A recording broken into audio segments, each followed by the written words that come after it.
자, 주말을 달구고 있는 사건 사고 짚어봅니다. 안진용 문화일보 문화부 기자 나오셨습니다. 안녕하십니까? 안녕하세요. 네, 먼저 첫 번째 소식입니다.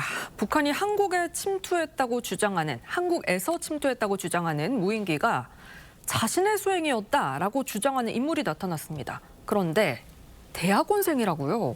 네, 말씀하신 대로 30대 대학원생 A씨가 이 북측이 공개한 이 무인기를 본인이 직접 보낸 것이라고 주장하고 나섰습니다. 네. 자, 지난해 9월과 11월 그리고 올해 1월까지 총 3차례에 걸쳐서 보냈다는 주장을 내놓고 있는 건데요.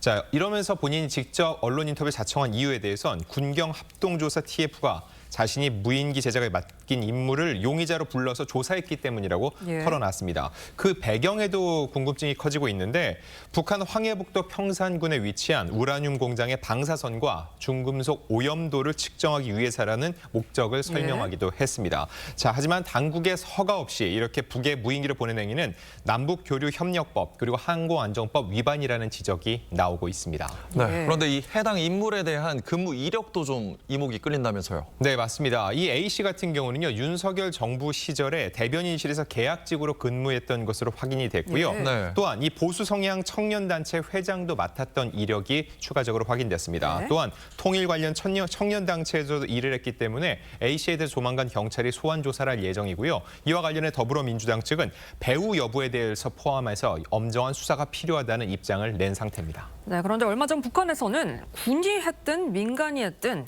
무인기 침투는 어쨌든 한국 책임이라고 발끈하며 거칠게 비난을 했었는데요. 직접 들어보시죠. 사태의 본질은 그 행위자가 군부냐 민간이냐 하는 데 있지 않다. 그것이 군사용이든 민간용이든 명백한 것은 한국발 무인기가 우리 국가의 영공을 침범하였다는 사실 그 자체이다. 네, 다음은 세계적인 그룹 BTS 소식입니다. 6월에 BTS가 4년 만에 완전체로 돌아와서 부산에서 공연할 예정이라고 합니다.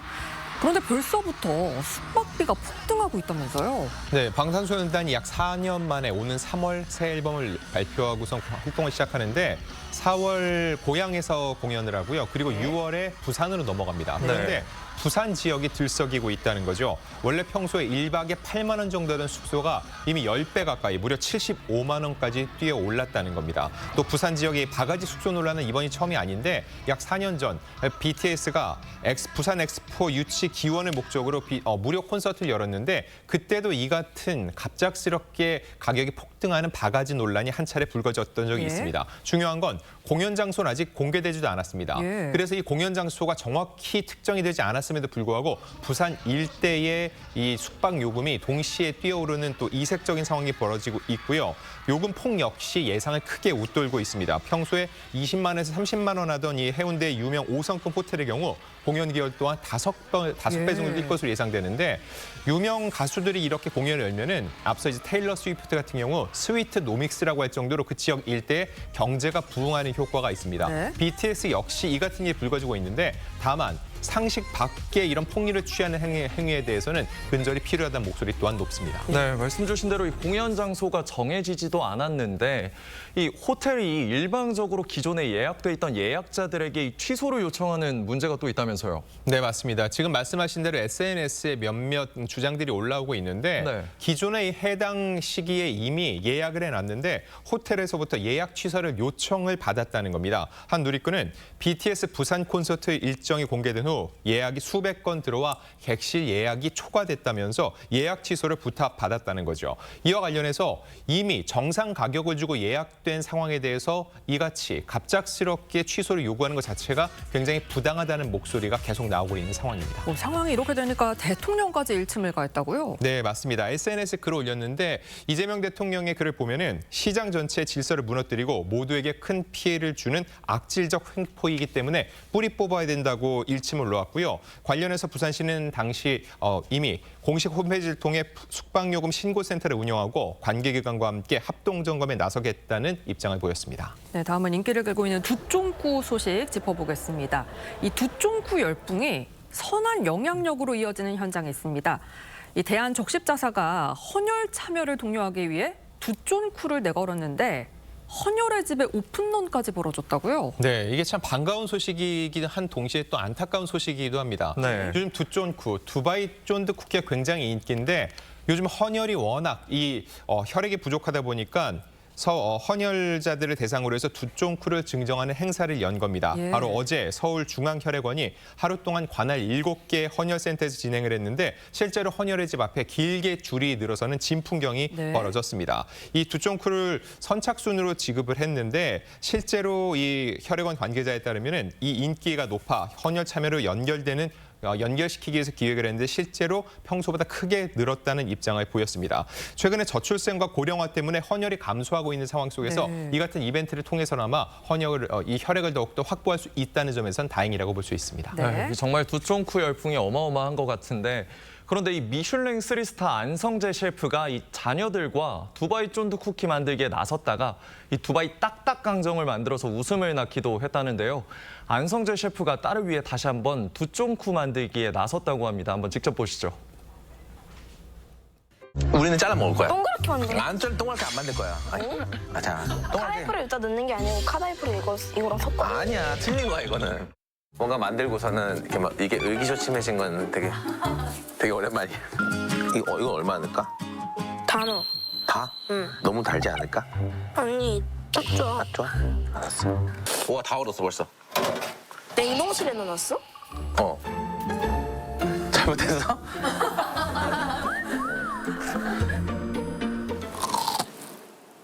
응. 원하던 게 나왔어? 응. 완전. 완전.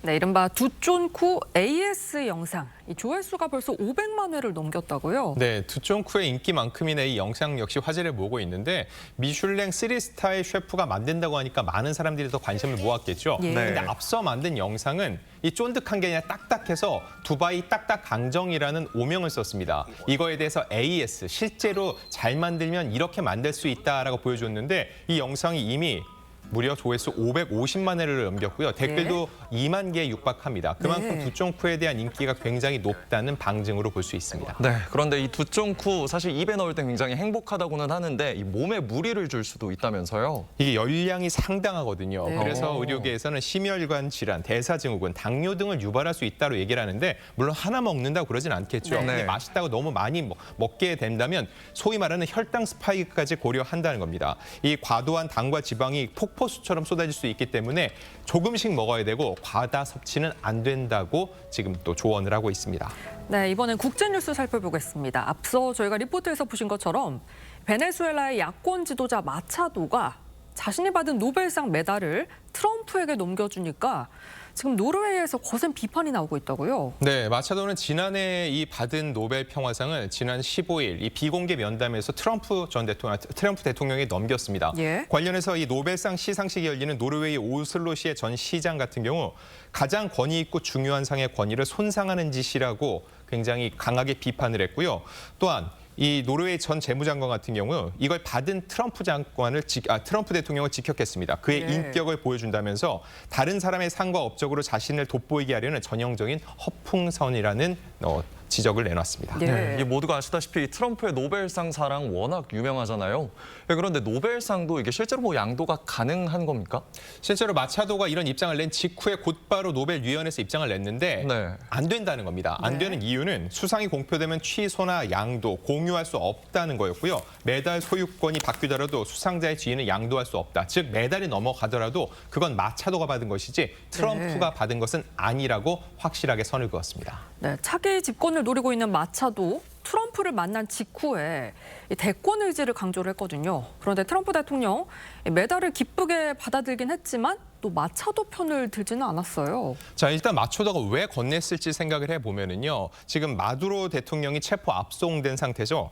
트럼프의 정치적 지지 표명을 원했던 것으로 보입니다. 하지만 네. 받은 직후 트럼프의 입장은 상호 존중의 훌륭한 몸짓이었다 정도지 정치적인 입장은 표명하지 않았죠. 자, 이와 관련해서 레비 백악관 대변인은 트럼프 대통령의 평가는 현지의 현실을 바탕으로 한 것이었다. 즉 정치적으로 직접 어떤 지지 표명은 없었다고 얘기를 했고요. 이와 관련해서 미국 언론 같은 경우는 이 마차도가 노벨상을 넘긴 후에 트럼프에게 받은 것은 서명이 새겨진 기념품 가방 하나뿐이었다고 또 일침을 놓기도 했습니다. 네, 지금까지 한 주간의 사건 사고 안진용 문화일보 문화부 기자와 함께했습니다. 감사합니다.